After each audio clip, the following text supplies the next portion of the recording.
Hello বন্ধুরা, আজ আমি ডিসকাস করব একটা হাইপার টেনশন নিয়ে। তো হাইপার টেনশনের কিছু ইম্পর্টেন্ট পয়েন্টস আমি এক্সপ্লেন করবো। এটি সোর্স হচ্ছে পার্ক টেক্সট বুক 28। এটা খুব ইম্পর্টেন্ট একটা topic for your professional examination. Hypertension is a chronic condition of concern due to its role of the positions of the coronary heart disease, stroke, and other vascular complications. So আমি আগের ভিডিওতে এই টার্মসগুলো সম্বন্ধে বলেছিলাম। তো hyper tension বা high blood pressure একটা হচ্ছে ক্রনিক কন্ডিশন। তো এর সবচেয়ে সাধারণ কার্ডিওভাস্কুলার ডিসঅর্ডার, যা বিশ্বজুড়ে একটা অকাল মৃত্যুর কারণ বা প্রিম্যাচুর ডেথের কারণ হয়েছে। এটি মূলত করোনারি হার্ট ডিজিজ, স্ট্রোক এবং কিডনি ফেলিয়ারের মতো রিস্ক খুবই বাড়িয়ে দেয়। তাই it is one of the most major risk factor for the cardiovascular mortality and account for 20 to 50% of all deaths. The definition about definitions and classifications, যে কোনো ব্যক্তির একটা রক্তচাপ স্বাভাবিক না বেশি আছে বা হাই ব্লাড প্রেশার আছে, তা নির্ধারণ করার জন্য একটা হেলদি অবস্থায় বা অন্তত 2 বা ততোধিক মানে তার বেশি সময়ে নিতে হবে। বিভিন্ন রিডিংয়ের গড়কে নিতে হবে একটা অ্যাভারেজ হিসেবে। এখানে দেওয়া হয়েছে যা ব্লাড প্রেশারের ক্যাটেগরিজ। এখানে বলা হয়েছে যে অপটিমাল যে ব্লাড প্রেশার সেটা হচ্ছে আমাদের লেস দেন 120 থেকে সিস্টোলিক ব্লাড প্রেশার, এবং diastolic blood pressure less than 80। আর নর্মাল ব্লাড প্রেশার 120 থেকে 130 আর 80 to 84। High normal high normal আছে 130 to 139 এবং 85 to 89। আর গ্রেড 1 হাইপারটেনশন বলা হবে যখন আছে 140 to 159, যেটা সিস্টোলিক ব্লাড প্রেশার থাকবে। এবং ডায়াস্টোলিক ব্লাড প্রেশার হবে 90 to 99। আর গ্রেড 2 হাইপারটেনশন বলা হবে যখন হচ্ছে সিস্টোলিক ব্লাড প্রেশার 160 to 179 থাকবে। আর ডায়াস্টোলিক ব্লাড প্রেশার বলা হবে যখন হচ্ছে 100 to 109। গ্রেড 3 হাইপারটেনশন যখন বলা হবে বা হাইপারটেনসিভ ক্রাইসিস বলা হবে, সেটা হচ্ছে systolic blood pressure greater than or equal to 180-তে থাকতে হবে, আর ডায়াস্টোলিক ব্লাড প্রেশার সাধারণত গ্রেটার দেন 110-এ থাকতে হবে। আর আইসোলেটেড সিস্টোলিক হাইপারটেনশন হচ্ছে এটা greater than or equal to 140 for systolic high pressure all in mmHg, and diastolic blood pressure less than 90, সেটা তখন বলা হচ্ছে আইসোলেটেড সিস্টোলিক হাইপারটেনশন। তবে এখানে একটা লক্ষ্য করার বিষয় যে যদি কোনো ব্যক্তি একটা সিস্টোলিক আর ডায়াস্টোলিক দুটার রিডিং দুটোতে ভিন্ন ক্যাটেগরিতে পড়ে, মানে একটা যদি সিস্টোলিক ব্লাড প্রেশার দেখা যাচ্ছে যে ক্যাটেগরি গ্রেড 1 হাইপারটেনশন, আর অন্যটা মানে ডায়াস্টোলিক ব্লাড প্রেশার দেখা যাচ্ছে যে নর্মাল বা অপটিমাল আছে, তাহলে আমরা কিন্তু সব থেকে বেশি বা উচ্চতর বা হায়ার ক্যাটেগরিটাকে ব্লাড প্রেশারের ক্লাসিফিকেশন হিসেবে ধরবো। মানে এই ক্ষেত্রে হচ্ছে hypertension category হলো grade 1 when the systolic and diastolic blood pressure falls into the different categories, the higher categories would be selected to classify the individual's blood pressure. Isolated systolic hypertension is defined, মানে এটাকে বলা হচ্ছে যখন systolic blood pressure or 140 mmHg or more and the diastolic blood pressure is less than 90 mmHg. Blood pressure একটা কথা ছিল organ damage, মানে blood প্রেশারের সাথে কিন্তু অর্গান ড্যামেজটাকেও আমাদের অ্যাসেস করতে হবে। যে ব্লাড প্রেশার যে গ্রেড 3 হাইপারটেনশন আছে, মানে তার অর্গান ড্যামেজ, কিডনি ড্যামেজ বা হার্ট ড্যামেজ হয়ে গেছে, তো সেটা কোনো মনে করার কারণ নেই। তো এখানে পার্ট বলছে যে therefore the blood pressure and organ impairment should be evaluated separately, since markedly high pressures may be seen without organ damage, and conversely the organ damage may be present with only moderate elevations of the blood pressure. মানে যদি অল্প মাত্র মানে যদি slightly elevated মানে grade 1 hypertension just হয়েছে, তার কিন্তু এন্ড অর্গান ড্যামেজ প্রেজেন্ট থাকতেই পারে। আবার যার হচ্ছে গ্রেড 3 হাইপারটেনশন আছে তার কিন্তু এন্ড অর্গান ড্যামেজ নাও থাকতে পারবে। তাই presence of the signs of the organ damage, যদি অর্গান ড্যামেজ থেকে থাকে তাহলে কনফার্সলি ইনক্রিজ কার্ডিওভাস্কুলার রিস্ক, তার কার্ডিওভাস্কুলার রিস্ক কিন্তু অনেক বেশি হয়ে যাবে। আরেকটা বলছি যে ব্লাড প্রেশার মেজারমেন্ট এর সময় কিন্তু আমাদের অনেকগুলো অবজারভার বায়াস হতে পারে, মানে কিছু বায়াস হতে পারে, কিছু কিছু ভুল ত্রুটি হতে পারে। সেই ত্রুটিগুলোকে আমাদের কনসিডার করা হতে পারে। যেমন আমাদের ওপিডির সময় আসে পেশেন্ট অনেকক্ষণ ধরে দাঁড়িয়েছিল, তাই কারণে অর্থোস্ট্যাটিক হাইপোটেনশন, তবে অথচ পেশেন্টটা কিন্তু এলিভেটেড ব্লাড প্রেশার, কিন্তু আমরা মেজার করবো যে নর্মাল ব্লাড প্রেশার। আবার অনেক ক্ষেত্রে ডাক্তারদের কাছে আসলে অনেকের হোয়াইট কলার যে হাইপার টেনশন হতে পারে, মানে তাদের ডাক্তারের কাছে আসলে তার ব্লাড প্রেশার বেড়ে যাচ্ছে, সেই সময় কিন্তু তার ব্লাড প্রেশার ওই মুহূর্তের জন্য বেড়ে যাচ্ছে, কিন্তু অ্যাকচুয়ালি কিন্তু নর্মোটেন্সিভ পেশেন্ট, মানে তার ব্লাড প্রেশার নর্মাল। সেই কারণে আমাদের এই অবজারভার বা ইরোরগুলোকে কনসিডার করা উচিত। প্রথম ইরোর হচ্ছে অবজারভার ইরোর। সেই অবজারভার ইরোরে বলছে যে হিয়ারিং অ্যাকুইটি, মানে শোনার ত্রুটি, কিছু interpretation of the course of sound, instrumental errors, leaking valves থাকতে পারে, cuff that do not encircle the arm. আচ্ছা, if the cuff too small tells and encircle the arm properly, then too high a reading will be obtained, মানে অনেকটাই বেশি পরিমাণে reading পাওয়া যেতে পারে। আবার সাবজেক্ট ইররের ক্ষেত্রে the circumstance of the examination, অনেক অপিডির মধ্যে অনেক ভিড় আছে, পেশেন্টের ক্ষেত্রে শোনার কিছু অসুবিধা থাকতে পারে, তখন কিন্তু রিলেভেল ডাটা নয় ওই ডাটাটা, কারণ এর ক্ষেত্রে ত্রুটি হতে পারে। সেই কারণে মিনিমাম 3 টাইমস দেখতে হবে আমাদের। একটা ডব্লিউএইচওর গাইডলাইন অনুসারে মেজারমেন্ট একটা গাইডলাইন এসেছে। এখানে ফিজিওলজিতে অবশ্যই তোমরা নিশ্চয়ই শিখেছো যে কীভাবে ব্লাড প্রেশার মাপতে হয়, কিন্তু এখানে ডব্লিউএইচওর গাইডলাইন বলছে কোনো একটা ওপিডি সেটিংসে আমরা যখন ব্লাড প্রেশার মাপি তখন কিন্তু আমাদের উচিত যে কোনো, যখন আমরা মেপে যাচ্ছি তখনও কিন্তু আমাদের পেশেন্ট অনুসারে তাদের লেফট রাইট না করা। সেই কারণে আমাদের কী করতে হবে, আমাদের using the either right or either left hand, আমাদের হয় ডান হাতে সবাইকে দেখতে হবে অথবা বাম হাতে সবাইকে দেখতে হবে। কিন্তু আরেকটা যে আমাদের the pressure the which sounds R here is the first heart, সেটা কিন্তু ফেস 1, সেটাকে সিস্টোলিক হিসেবে কনসিডার করতে হবে। আর যখন কিন্তু মাফট হয়ে যাচ্ছে, আস্তে হঠাৎ করে কমে গেল, তখন সেটাকে কিন্তু ফেস 4, সেটাকে অনেক সময় নেওয়া হয়। আর আমাদের ক্ষেত্রে বেশিরভাগ সময় যখন বন্ধ হচ্ছে বা শোনাই যাচ্ছে না তখন আমরা নিই, তাহলে সেটা হচ্ছে ফেস 5।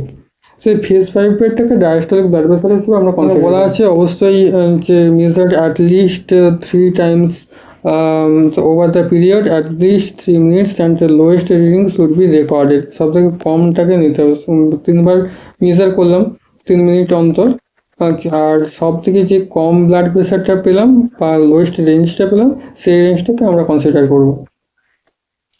এখানে ক্লাসিফিকেশন বলছে যে হাইপারটেনশন কিন্তু 2 ধরনের, একটা এসেন্সিয়াল হাইপারটেনশন বা প্রাইমারি হাইপারটেনশন, আর একটা সেকেন্ডারি হাইপারটেনশন। প্রাইমারি বা এসেন্সিয়াল হাইপারটেনশন এটা 90% ক্ষেত্রে, প্রায় 90 থেকে 95% কেসে এই ক্যাটাগরি দেখা যায়। এর সুনির্দিষ্ট কোনো একক কারণ নেই, কিন্তু এটা মূলত জেনেটিক বা পরিবেশগত কারণে হয়ে থাকে। আর আরেকটি টাইপ হলো যেটা সেকেন্ডারি হাইপারটেনশন, এটি মাত্র 10% বা তারও কম।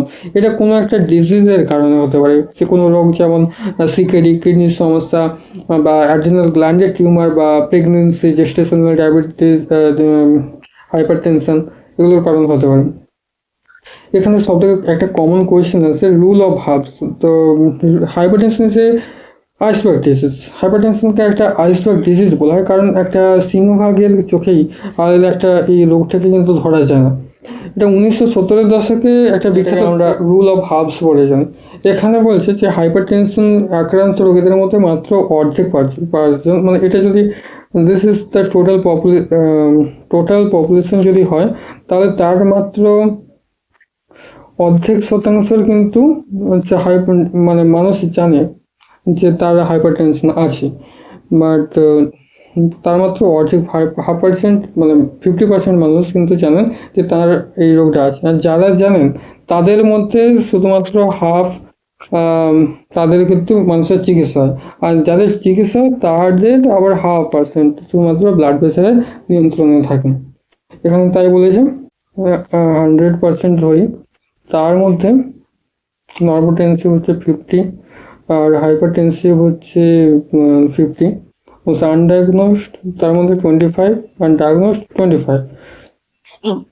আর ডায়াগনোসড বাট ট্রিটেড আনট্রিটেড এগুলো বোথ হচ্ছে 12.5 করে হবে, কারণ অ্যারাউন্ড 5.5% অ্যারাউন্ড পাওয়া যাচ্ছে যে হাইপারটেনশনের মানে যেটা ইনসিডেন্স সম্বন্ধে এখানে লেখা হয়েছে যে সারা ওয়ার্ল্ড ওয়াইড প্রায় 1.13 বিলিয়ন মানুষ হাইপারটেনশন রোগে ভুগছে। প্রায় প্রত্যেক বছর প্রায় 10 মিলিয়ন মানুষ হচ্ছে প্রাণ কেড়ে নিচ্ছে। আর 60 ইয়ার্স বা তার বেশি বয়সী মানুষের প্রাদুর্ভাব মানে ইনসিডেন্স যেটা হচ্ছে 60, sorry, prevalence, and this is the prevalence, 60%. Prevalence is greater than 60%. And ইন্ডিয়ার NFHS ডাটা অনুসারে এখানে দেখানো হয়েছে যে, এখানে আমি লিখে রেখেছিলাম যে 21% of the women of the age 15 years and have the hypertension। প্রায় 21 বয়স 21% female and প্রায় 24% males are hypertensive। তবে এখানে ওবেসিটি বাড়ার সাথে সাথে কিন্তু এর রিস্কটাও খুব বেড়ে যায়। ভারতের প্রায় 40% ওবেস যে মেল এবং 28% ওবেস ফিমেল আর হাইপারটেনসিভ। তার এখানে অবশ্য লেখা আছে যে the prevalence of the hypertension is higher among the 37% men and 31% women. আর শিখ, জৈন এবং Christians religions and South Indians স্টেটসগুলোতে মানুষের কিন্তু এর হার অনেকটাই বেশি। There is a constant and steep increase in the prevalence of the hypertension with the increase in the body mass index BMI and both women and men. 40% of the obese women, obese 40% of the male, the percent of obese men and 28% of the obese women are hypertensive. Both women and men of the southern states have the higher prevalence. southern state গুলোতে বেশি পরিমাণে তেল খাওয়া হয়, হয়তো সেই কারণে hypertensive হতে পারে। তবে এটা কোনো ব্যাপার নেই যে তেল খাওয়ার বা কোকোনাট অয়েল খাওয়ার, লাইফস্টাইল চেঞ্জেস এভরিথিং। এখানে একটা ট্র্যাকিং, তাহলে আমরা আবার tracking of the blood pressure এখানে বলা হয়েছে যে যাদের প্রেসার মানে শৈশব বা অ্যাডোলেসেন্টে যাদের হাই ব্লাড প্রেশার থাকে বা তুলনামূলকভাবে কিছুটা এলিভেটেড ব্লাড প্রেশার থাকে, বয়স বাড়ার সাথে সাথে কিন্তু তাদের ব্লাড প্রেশারের প্রবণতা আরও বেড়ে যায়। এখানে দেখা যাচ্ছে যাদের কিছুটা এলিভেটেড ছিল তাদের কিন্তু অনেকটাই বেড়ে গিয়েছে, কিন্তু যাদের নর্মাল ছিল বা কিছুটা কম ছিল তাদের কিন্তু নর্মাল হয়েছে বা স্লাইটলি ইনক্রিজ হয়েছে। এই ট্রেন্ডটা দেখানো যায় যে pressure where the initially high the distribution so would probably continue to the same track as the adults. In other words, the low blood pressure levels tend to remain low and the high blood pressure tend to become higher as the individuals grow older. যত বয়স বাড়তে থাকে তো তাদের blood pressure also increases proportionately. Risk factors যে ঝুঁকির হাইপারটেনশনের risk হচ্ছে কিছু নন মডিফাইবল রিস্ক ফ্যাক্টর আছে, কিছু মডিফাইবল রিস্ক ফ্যাক্টর আছে। মডিফাইবল রিস্ক ফ্যাক্টরের মধ্যে এজ আছে, এজ এবং সেক্স, বয়স বাড়ার সাথে সাথে রক্ত অবশ্যই বাড়ে। অল্প বয়স পুরুষের মধ্যে যে প্রকোপটা বেশি থাকলেও মানে যাদের হচ্ছে প্রিমেনোপজ মানে 45 ইয়ার্সের আগে মেলদের ক্ষেত্রে কিন্তু বেশি পরিমাণে থাকে ব্লাড প্রেশার এটা। আর কিন্তু 45 এর পরে অর্থাৎ মেনোপজের পরে ফিমেল এবং মেলস তাদের দুজনেরই কিন্তু একই রকমের রিস্ক থাকে হাইপারটেনশন। তো জেনেটিক ফ্যাক্টরস বলছে যে মা বাবা দুজনের যদি নর্মাল ব্লাড প্রেশার থাকে তাহলে হাইপারটেনশন হওয়ার চান্স মাত্র 3%। বাট যদি মাদার এবং ফাদার দুজনেই যদি হাইপারটেনসিভ হয় তাহলে কিন্তু তার ঝুঁকি হচ্ছে প্রায় 45%। আর এথনিসিটিতে এখানে বলা হয়েছে যে population studies considerably have the higher blood pressure in black communities. এটা ব্ল্যাক কমিউনিটিসে কিন্তু বেশি hypertension. Modifiable risk factor আছে, সেই রিস্ক ফ্যাক্টরগুলো হলো ওবেসিটি মানে ওজন যত বাড়বে কিন্তু হাইপার টেনশনের ঝুঁকি কিন্তু ততই বাড়বে। Central obesity indicates by increase in the waist to hip ratio has been positively correlated with the high blood pressure in the several populations. High salt intake. The salt intake মানে অতিরিক্ত লবণ খাওয়া, যেমন দিনে greater than 5 গ্রাম per day, যদি 5 গ্রামের বেশি বা 7 থেকে 8 গ্রাম বা তার বেশি যদি অতিরিক্ত খাওয়া হয় তাহলে কিন্তু হাই সল্ট ইনটেকের কারণে ব্লাড প্রেশার বাড়তে পারে। আচ্ছা, আর তবে সোডিয়ামের পাশাপাশি other minerals such as potassium which are determines as the blood pressure controller. Potassium খেলে, পটাশিয়াম রিচ ফুডস যেমন হয়তো potassium antagonises the biological effects of the sodium, সেই কারণে সোডিয়ামের এফেক্টটাকে কমিয়ে দেয়। তাই পটাশিয়াম খেলে হাইপার টেনশন কিন্তু অনেকটা কন্ট্রোলে থাকে। যেমন কলাতে প্রচুর পরিমাণে পটাশিয়াম আয়ন থাকে, তো কলা খেতে বলা হয়, banana, and thereby reduces the blood pressure. Potassium supplements have been found to lower the blood pressure of mild to moderate hypertension. Saturated fats এবং saturated fats, dietary fibers, alcohols, heart rate, physical activity এগুলো অবশ্যই কমাতে সাহায্য করে। এখানে dietary fibers, most fibers reduce the plasma total and LDL cholesterol. Environmental stress. আচ্ছা, নামটাই তো হাইপার টেনশন মানে বেশি প্রেশার, বেশি টেনশন। যারা অতিরিক্ত টেনশন করে তাদের কিন্তু হাইপার টেনশন হওয়ার সম্ভাবনা অনেকটাই বেশি। Type A personality disorder. তো hypertension itself implies the disorder initiated by the tension or stress. Since the stress is nowhere defined, the hypothesis is untestable. তাহলে আমাদের কিন্তু মেন্টাল প্রসেস কিছু consciously or unconsciously to produce the hypertension. আমরা mentally কিছু চিন্তা, অতিরিক্ত মাত্রায় চিন্তা করলে বা কোনো কিছু নিয়ে একটা জিনিস নিয়ে বারবার চিন্তা করতে থাকলে হাইপার টেনশন, অতিরিক্ত চিন্তা হয়ে যায়। তো তখন থেকে সেখান থেকে কিন্তু ফিজিওলজিক্যালি ইম্প্যাক্ট পড়ে যায় এবং হাইপার টেনশন ধরা পড়ে। সোশ্যাল ইকোনমিক স্ট্যাটাস, এখানে আগে বলা হয়েছে যে ডেভেলপড কান্ট্রিজে কিন্তু এর প্রিভ্যালেন্স অনেকটাই কম। কারণ হচ্ছে এদের প্রাইমারি হেলথ কেয়ার সিস্টেম অনেকটাই develop rather than in developing countries like India. সেই কারণে এদের ডেভেলপিং কান্ট্রিজে নন কমিউনিকেবল ডিজিজের প্রিভ্যালেন্সটা কিন্তু অনেকটাই বেশি আর এর মর্টালিটি অনেক বেশি। আর অন্যান্য কিছু ফ্যাক্টরস আছে, কিন্তু সব থেকে যে এই ফ্যাক্টরসগুলোর মধ্যে সেটা হচ্ছে লাইফস্টাইল ফ্যাক্টর। অতিরিক্ত যে ফিজিক্যাল অ্যাক্টিভিটি না করা, নর্মোটেন্সিভ স্যাচুরেটেড অতিরিক্ত মাত্রায় স্যাচুরেটেড ফ্যাট গ্রহণ করা, ডায়েটারি ফাইবার্স কম গ্রহণ করা, বা মানসিক চাপ, এনভায়রনমেন্টাল স্ট্রেস, এবং এগুলোর কারণে কিন্তু অবশ্যই এগুলো মডিফাইবল। এগুলো নিজের থেকে চাইলে চেঞ্জ করা যায়, কিন্তু অনেকে করতে পারে না যতক্ষণ না রোগটা ভালো মাত্রায় ধরা পড়ে। তো এগুলোকে চেঞ্জ করলে অনেকটাই নিয়ন্ত্রণে রাখা সম্ভব ব্লাড প্রেশার। এবার হচ্ছে prevention of the hyper tension. এটা সব থেকে ইম্পর্টেন্ট চ্যাপ্টার এবং পরীক্ষায় বারবার কোয়েশ্চেন আসে যে prevention of the hyper tension. এটাকে কিন্তু দুই ভাগে ভাগ করা যেতে পারে, যেটা হচ্ছে প্রাইমারি প্রিভেনশন আর এটা হচ্ছে সেকেন্ডারি প্রিভেনশন। প্রাইমারি প্রিভেনশন কিন্তু আবার দুটো ভাগে, একটা পপুলেশন স্ট্র্যাটেজি আর একটা হাই রিস্ক স্ট্র্যাটেজি। প্রথমে আমি আসি প্রাইমারি প্রিভেনশন সম্বন্ধে। The primary prevention is the all measures to reduce the incidence of disease in a population by reducing the risk of onset. মানে অনসেটটাকে কমাতে হবে। তাহলে এটা কোনো নির্দিষ্ট ব্যক্তির জন্য নয়, পুরো সমাজের মানে সোসাইটির যে ব্লাড প্রেশার, গড় অ্যাভারেজ ব্লাড প্রেশার থাকে সেটাকে কমিয়ে আনার চেষ্টা করা।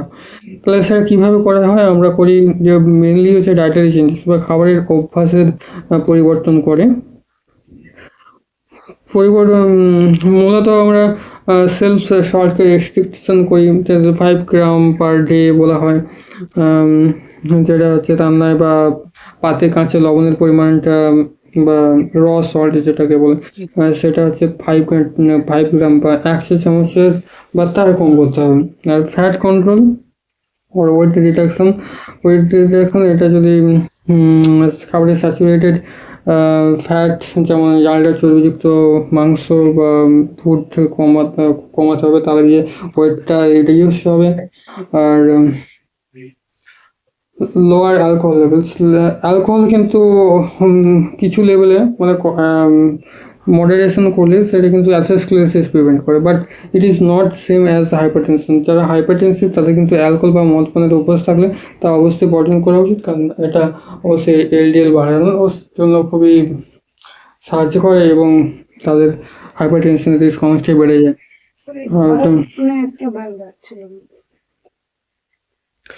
এবার হচ্ছে ওয়েট কন্ট্রোল বা ওজন নিয়ন্ত্রণের জন্য শরীরে ওজন যেমন উচ্চতা অনুযায়ী ঠিক থাকে সেই কারণে ব্যবস্থা নিতে হবে। তো আমাদের ব্লাড প্রেশার টু অবটেন আছে ব্লাড প্রেশার অফ 140/90 mmHg। আমাদের ব্লাড প্রেশার এটাই লক্ষ্য, যাদের গ্রেড 3 বা গ্রেড 2-তে হাইপারটেনশন আছে তাদের কিন্তু 140/90-তে আনতে হবে। আর যাদের আর্লি ব্লাড প্রেশার কিন্তু অবশ্যই 120/60-80 অবশ্যই আনতে পারলে সেটা কিন্তু সব থেকে বেশি সাকসেসফুল হবে। তো তার জন্য কী করতে হবে, তার জন্য অ্যান্টি হাইপারটেনসিভ ড্রাগস ইউজ করতে পারি আমরা। হচ্ছে চিকিৎসকের বা ডক্টর যারা আছেন তাদের কিন্তু নিয়মিত প্রেশার কমানোর ওষুধ খেতে হবে, যেমন তো পরামর্শ অনুযায়ী অবশ্যই খেতে হবে। তবে মনে রাখতে হবে যে এসেন্সিয়াল হাইপারটেনশন কিন্তু মূল কারণ, বা এখানে বলা হয়েছে মূল কারণ নির্মূল করা সম্ভব নয়, কারণ তবে ওষুধ দিয়ে কিন্তু একে অনেকটা নিয়ন্ত্রণ করা যায়। In essential hypertension, as in diabetes, we cannot treat the cause because we do not know what it is. Instead, we try to scale down the high blood pressure to acceptable levels. That is the core philosophy. And patient compliance, হ্যাঁ এবার আসছে যে patient compliance বা রোগীর নিয়ম মেনে চলাম, তাহলে কিন্তু এই হাইপারটেনশন কিন্তু অবশ্যই একটা লাইফ লং ট্রিটমেন্ট। হাইপারটেনশনের চিকিৎসা এবং লাইফস্টাইল পরিবর্তন কিন্তু লাইফ লং অবশ্যই চালিয়ে যেতে হবে। তো অ্যাডহেরেন্স টু দ্য প্রেসক্রিপশন, এখানে পার্কে খুবই একটা ইম্পর্টেন্ট কথা বলা হয়েছে, the extent to which patient behaviour in terms of taking medicines, following diets, or executing other lifestyle changes coincides with the clinical prescription. So what it says that এখানে compliance বলতে একটা ডাক্তার যে রোগীকে যে prescription বা পরামর্শ দিচ্ছেন, যেমন ওষুধের ডোজ, ডায়েট চার্জ, ব্যায়ামের নিয়ম ইত্যাদি দিচ্ছেন, রোগী কিন্তু বাস্তব জীবনে কতটা নিখুঁতভাবে মেনে চলছেন তার পরিমাণের হারটাকেই বলা হচ্ছে পেশেন্ট কমপ্লেন্স। এবার হচ্ছে প্রেসক্রিপশনটার ভূমিকা হচ্ছে ডাক্তার কিন্তু যতই ভালো প্রেসক্রিপশন লিখুন, তার কিন্তু অ্যাক্টিভ পার্টিসিপেশন অবশ্যই ইম্পর্টেন্ট। যে ডাক্তার প্রেসক্রিপশন দিলে কিন্তু পেশেন্ট ফলো আপ করছে না, সেটা কিন্তু খুবই খারাপ। আর অ্যাক্টিভ পার্টিসিপেশন হাইপারটেনশন ছিল খুবই দরকার। তো যতই ভালো ওষুধ দিন না কেন রোগের উপশম কিন্তু মানে রিকভারি কিন্তু নির্ভর করছে যে রোগী নিজের আচরণের কতটা ঠিকঠাক করছে। রোগী যদি ঠিক সময়ে ওষুধ না খান বা চর্বিযুক্ত খাবার বা লবণ কিছু খাওয়া বন্ধ না করেন, তবে কিন্তু চিকিৎসকের সমস্ত চেষ্টা কিন্তু ব্যর্থ হবে। তাহলে হাইপারটেনশনকে একটা সাধারণ রোগ একটা হাইপারটেনশনের মতো একটা রোগ, এটা কিন্তু সাইলেন্ট কিলার, কারণ এদের সাধারণত বাইরে থেকে কোনো কষ্টকর লক্ষণ বা সিমটমই থাকে না, এটা বোঝাই যায় না। রোগী যখন দেখেন যে তার মাথা ব্যথা কষ্ট নেই, তখন তো ভাবেন যে সুস্থ হয়ে গেছেন এবং ওষুধ খাওয়া বা নিয়ম মানা বন্ধ করে দিন। এই কোটেশনটার মাধ্যমে এটাই বলা হয়েছে যে লক্ষণ না থাকলেও কিন্তু রোগীকে প্রেসক্রিপশন অক্ষরে অক্ষরে ফলো করতে হবে। The extent to which patient behaviour, কমপ্লায়েন্সটাকে আমরা কীভাবে বাড়াতে পারি? কমপ্লায়েন্স হচ্ছে আমরা এডুকেশনের মাধ্যমে বাড়াতে পারি আর সেলফ কেয়ার লগবুকের মাধ্যমে বাড়াতে পারি। তো এডুকেশন রোগী বা তার পরিবার এবং সমাজকে বোঝাতে হবে যে হাইপারটেনশন একটা লাইফ লং রোগ, যাকে ট্রিটমেন্ট করতে হবে লাইফ লং ধরে। ওষুধ কিন্তু মাঝপথে বন্ধ করলে হার্ট স্ট্রোক বা হার্ট অ্যাটাকের মতো ঝুঁকি অনেক গুণ বেড়ে যায়। আর সেলফ কেয়ার লগবুক যদি রোগী যদি নিজেই নিজের প্রেশার মেপে বা ডিজিটাল প্রেশার মাপা মেশিন বা ডিজিটাল বিপি মেশিন যেগুলো থাকে এখন বেরিয়েছে, সেগুলো যদি মেপে নিয়মিত ডায়েরিতে লিখে রাখেন, তবে তার নিজের রোগের ওপর একটা অনেকটাই নিয়ন্ত্রণ আসে, যা তাকে নিয়ম মেনে বা কমপ্লেন্স বাড়াতে সাহায্য করে।